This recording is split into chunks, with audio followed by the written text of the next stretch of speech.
ago wọ́n ti lọ pa 200 people ní àwọn village kan ní Ibadan. Wọ́n ṣe ń kidnap èèyàn káàkiri. Mo gbọ́ news lálẹ́ kí n tó join yìí pé àwọn Fúlàní jáde nínú igbó lọ́nà between Àkúrẹ́ and Adó Èkìtì. Wọ́n jáde nínú igbó, àwọn èrò tó wà nínú mọ́tò wọn kó bí 25 bóyá 35 náà tiẹ̀ pé lára wọn wọnú igbó lọ títí di báyìí.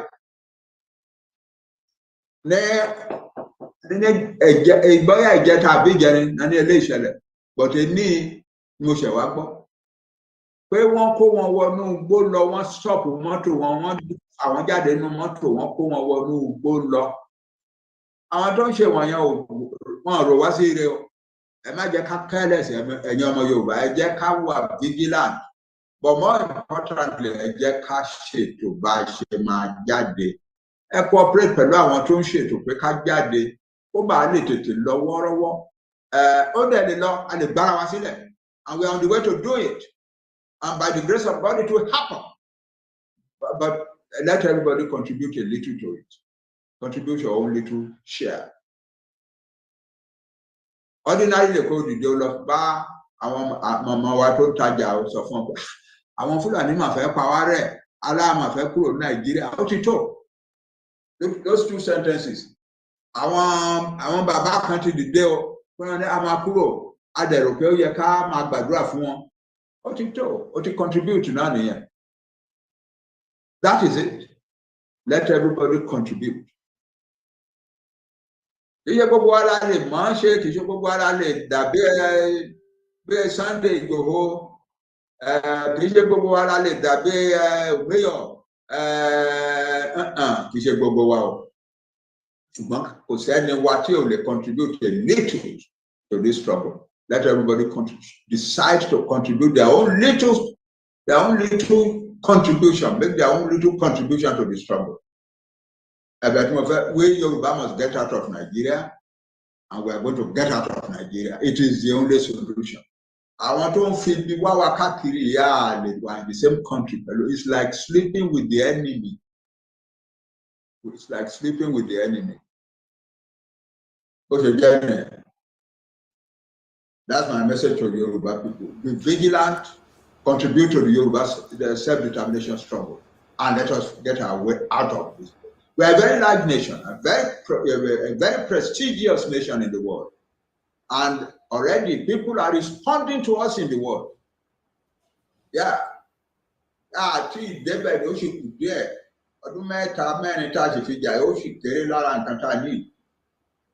But Ọlọ́run lè ṣe náà kó jẹ́ pé ọdún mẹ́ta mẹ́rin náà péré ló máa mọ́ tọ́lọ́run ti máa dá wa lóhùn. But the important thing is we decide, all of us will decide where and jáde lọ. Look at the poverty in a country that Ọlọ́run fún gbogbo wealth. Look at it. Nigeria has been one of the foremost oil producers in this world for more than 50 years. And now Nigeria cannot run its government without going out to borrow money. The new Minister of Finance, Wale Edun, one of our best professionals, Odrosiwaju Senate 3 weeks ago, only lè borrow owó mọ́, a máa ń jáde lọ borrow owó láti san salary àwọn òṣìṣẹ́. Lè ṣe mọ́ because already 98% of the revenue of this government is used for servicing debts. And we Yoruba, we are in it. We know how to build wealth. We know how to build prosperous society. That's our specialty. And so we get out, we go and use our capabilities in our own country to build wealth and prosperity for our people. That's the answer. Okay, yo. Ẹ ṣé gan ni Daddy, kó tó di pé màá yọ̀ǹda yín pé kí ẹ máa lọ.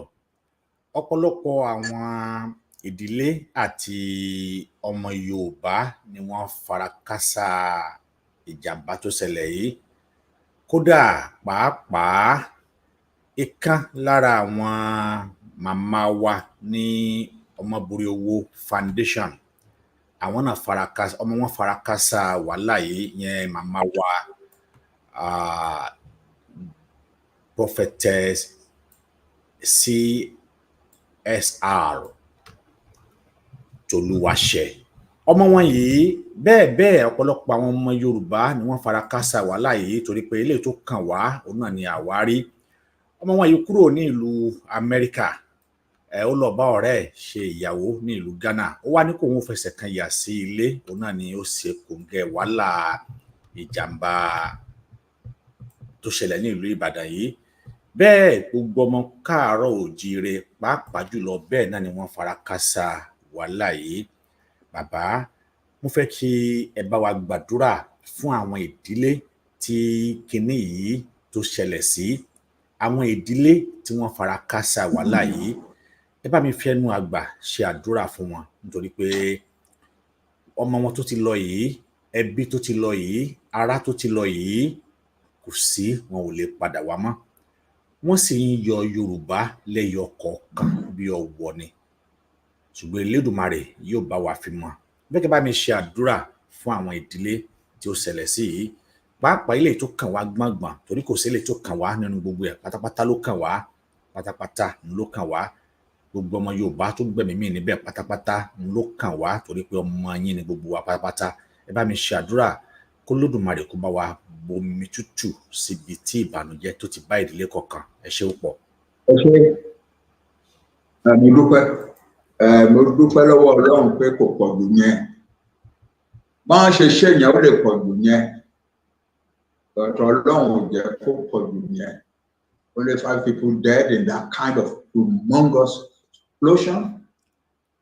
Ọlọ́run protect Yorùbá gan ni.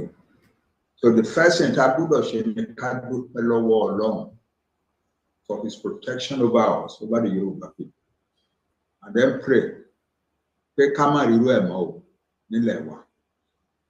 A dẹ̀ wá gbàdúrà fún àwọn tó kú. Ọlọ́run kó gbà wọ́n sáfẹ́fẹ́ rere. Ṣùgbọ́n particularly ká gbàdúrà fún àwọn èèyàn wọn tó wà lẹ́yìn. Kí Ọlọ́run fún wọn ní agbára láti bear this terrible sudden loss. Ọlọ́run fún àwa yòókù ní agbára láti lè make sure wípé a ní jẹ́ kí irú nǹkan bí eléyìí ṣẹlẹ̀ nílẹ̀ wa mọ́. Àdúrà tá a nídìí láti gbà nìwọ̀nyẹn. Ká dẹ̀ gbàdúrà fún àwọn tó ṣáájú wa tọ́lọ́run sọ pé láti bẹ̀rẹ̀ ayé àwọn ló ń ṣáájú wa, àwọn ló ń ṣáájú Yorùbá, àwọn ọba wa. Pé ká fojú wo kinní dáadáa o. Pé wọ́n dákẹ́ sí ọ̀rọ̀ Nàìjíríà ní gbogbo bó ṣe ń ṣẹlẹ̀ sí Yorùbá. Pé wọ́n dákẹ́ kò dáa. Ọlọ́run yí wọn lọ́kàn padà kán lè ṣe iṣẹ́ tó Ọlọ́run gbélé wọn lọ́wọ́.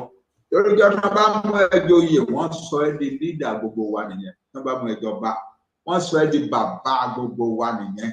Ò bá àjọ ọmọdé kékeré ó ti di bàbá gbogbo wa nìyẹn. Àṣà àti Yorùbá nìyẹn.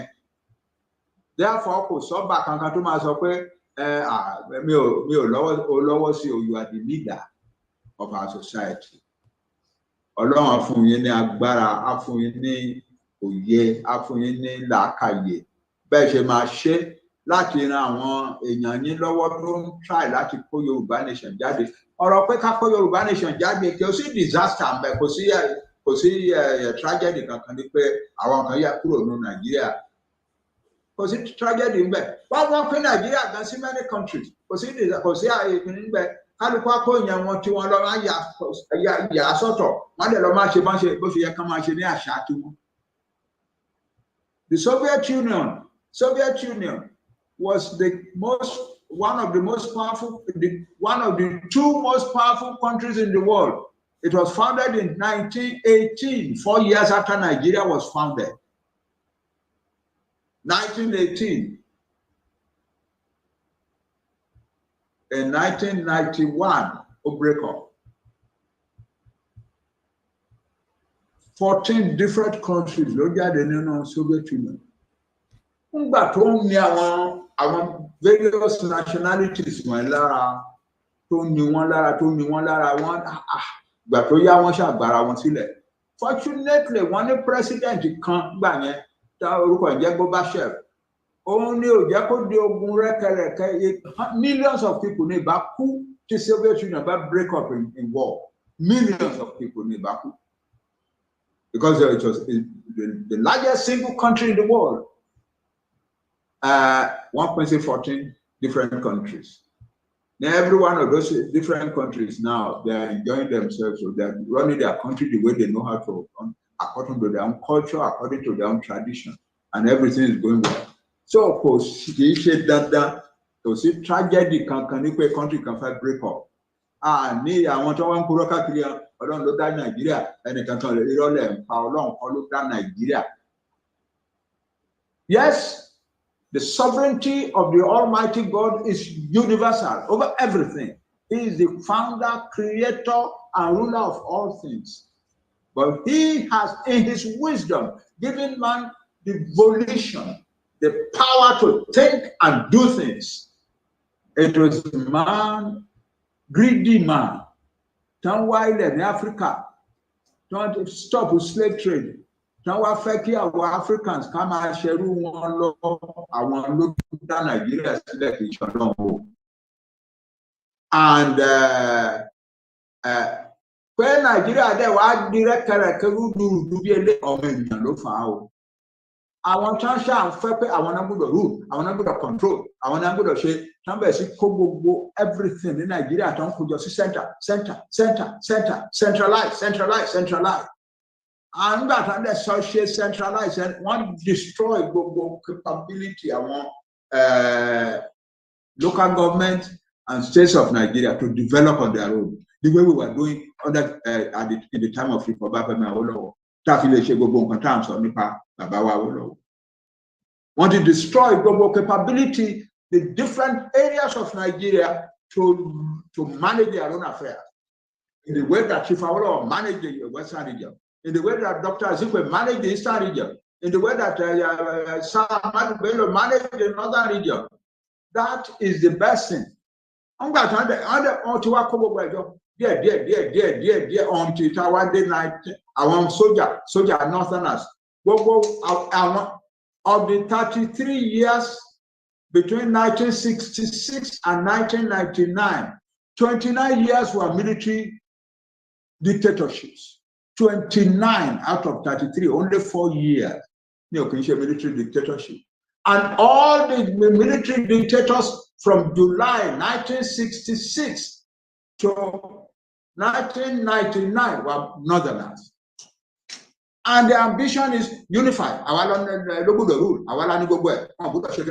this stage, any universities or the salary for our Abuja náà ti máa san. Imagine that kind of centralization. Ngbà tán dẹ̀ wá gbé centralization ẹ̀tàn nǹkan tó mìíràn ni pé wọ́n gbé gbogbo ìjọba àti ètò Nàìjíríà wọ́n gbé léwọ́ incompetent people in the center. Incompetent people. Tó jẹ́ pé the only thing wọ́n mọ̀ ni pé owó wà bí o epo ń pọ̀ nǹkan owó ti Nàìjíríà kí la ṣe máa rí tiwa pín bẹ̀. They were not managing the economy, they were managing the corruption. That's why Nigeria is now flat on its face. They can't think in it, you can't go to a lot of it. Or see Jambe, and the Jack in such a way, don't you pay a mama sure, our lie, I'm sure, our lie, a Jack Queen, Kukurolona. Ọ̀rọ̀ Nàìjíríà kúrò níwájú wa kí kálukú lọ tọ́jú àwọn èèyàn wọn ní nígbà tí mo wà l'Amẹ́ríkà à ń ṣe mo ń kọ́ kíláàsì kan graduate class kan ìṣọ̀dọ̀ graduate class mo ń kọ́ wọn àwa ń sọ̀rọ̀ the possibilities in Africa. Ọmọ tá a ní kó lọ ṣe possibility in the Niger Delta. Any common possibility in Yoruba land. How common possibility in the Kanuri country on Lake Chad. Any common possibility in the Sahel in northern Nigeria. So, nǹkan tó ọmọ tó ṣe ti ilé àwọn ìjọ ní Delta tó sọ mi ò kì í gbàgbé dè ní. Ó ní Ọlọ́run fún àwọn Delta ní nǹkan àlùmọ́nì tó pọ̀, especially the oil and the gas. Tán bá ní country ara wọn tán organize ara wọn dáadáa tí wọ́n bára wọn jà tó bá possible kan fi ṣe federation because wọ́n yàtọ̀ síra díẹ̀díẹ̀. That we can have in the Niger Delta a richer place than Dubai within a short time. Tí gbogbo wa lọ máa invest sí tá lọ máa ṣe tourism and so on. That's what that young girl wrote in Join. The Delta can become a center of prosperity of unimaginable proportions. Ẹ jẹ́ kí kálukú lọ ṣe tiẹ̀ lọ́tọ̀ọ̀tọ̀. Ẹ jẹ́ kí kálukú lọ ṣe tiẹ̀ lọ́tọ̀ọ̀tọ̀ is the only answer. So Ọlọ́run á fún wa lágbára. Ọlọ́run á fún wa ní ìmọ̀ràn. Bá a ṣe máa ṣe tó àwa Yorùbá, we have no problem. We will build one of the most successful countries in the world. We will. We have the capability. We have done it before. In only 6 years, Chief Awolowo raised the Yoruba Western region to the highest peak of development in Africa. First free education, first industrial estate, first residential estate, long miles of the best roads on the African continent, water supply in every town, center for youth development in a number of places all over, the beginning of a ranching industry in Yoruba land. You can go on and count it. We know how to do it. There is no question about that. We have been doing it before the white man came. We built the greatest civilization on the African continent before the white man came, more than 1,000 years before the white man came. So, what's the journey? Fún aláyè ká lọ máa ṣe country tiwa. Tó bá dẹ̀ mìíràn lọ́wọ́ tí a lè ṣe fún àwọn yòókù tí a fi sí tó bá súnmọ́dọ̀ wa bá ní ìdènàlọ́wọ́. We will give them the help.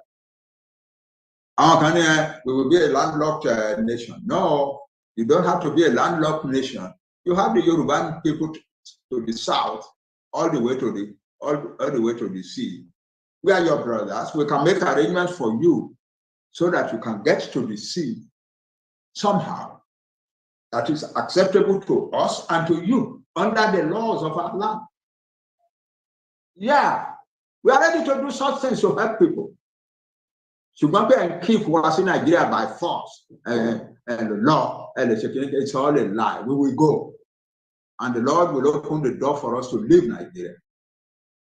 But I feel assure you, when we leave, we are not going to be living with bitterness in our hearts.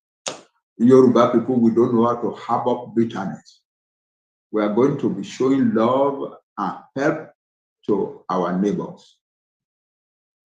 We want to assure everybody that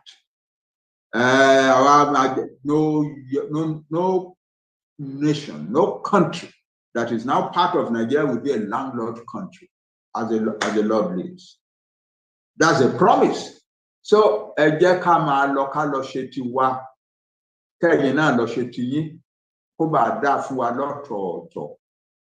Ọlọ́run á dẹ̀ ṣe bẹ́ẹ̀. Àwọn Yugoslavia 1918 náà dá wọn sílẹ̀ 4 years after Nigeria was created. Yugoslavia. Nígbà tó yá, the smaller ethnic group, the Croats and the Slovaks, wọ́n náà fẹ́ lọ. Àwọn ò fẹ́ bá àwọn Serbs wà ní the same country wọ́n bá àwa náà ṣe sọ pé àfẹ́ bá wọn Fúlàní wà ní the same country wọ́n ìní. Àwọn Serbs ní rárá ẹ lè lọ ẹ lè ṣe kíní kan and so ó dìjà ó dógún. And the war that witnessed the dissolution of Yugoslavia is the bloodiest inter-ethnic conflict in the history of the world. In one single town, Srebrenica, our Serbs wọ́n lock about 28,000 people mọ́nà nìkan wọ́n dẹ̀ pa gbogbo wọn síbẹ̀.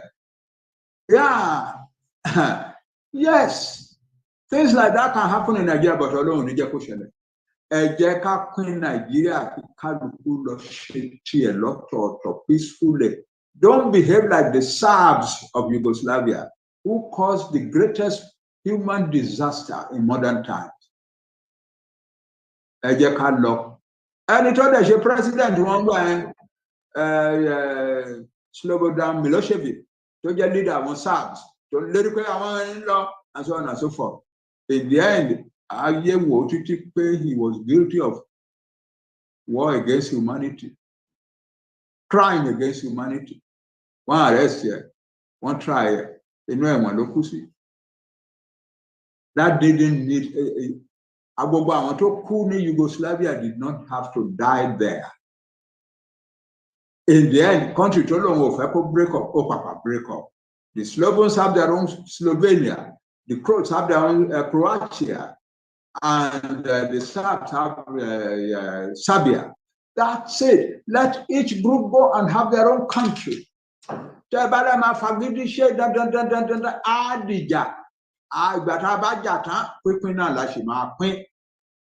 So let us do it without a fight. Ọlọ́run á kọ́ wa lọ́gbọ́n yẹn o. Ọlọ́run á fún wa ní sùúrù. Ọlọ́run á reduce pride wa, pride ti pọ̀ jù pé àwa lẹ́gbẹ́ British government gbéjọba lé lọ́wọ́, àwa la gbọ́dọ̀ ṣe. Amadu Bello ní we must ruthlessly prevent a change of power. Yeah. And we must treat the peoples of the South as conquered territory and never let them rule over us and never let them control their own future. Wow. Are you God? So, bó ṣe jẹ́ nìyẹn. Ọlọ́run á fún àwọn èèyàn wa the understanding wípé they are not God. That there is a God Almighty in His majesty in heaven who is interested in the affairs of man, who guides the affairs of man. Thank you very much.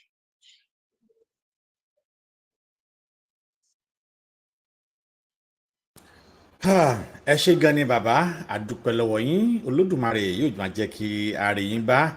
Àwọn ọmọ yín wọ́n ti ń kí yín wípé ẹ ṣeun gan ni. Ní báyìí, a ó kọ national anthem wa kí a yọ̀ǹda bàbá kí wọ́n máa lọ kí a tó bẹ̀rẹ̀ ètò wa ní pẹrẹwu. Ẹ̀yin wa, gbogbo àti a bá ti ń kọ national anthem yìí ló yẹ kí ẹ máa fi ọkàn ṣàdúrà pé kí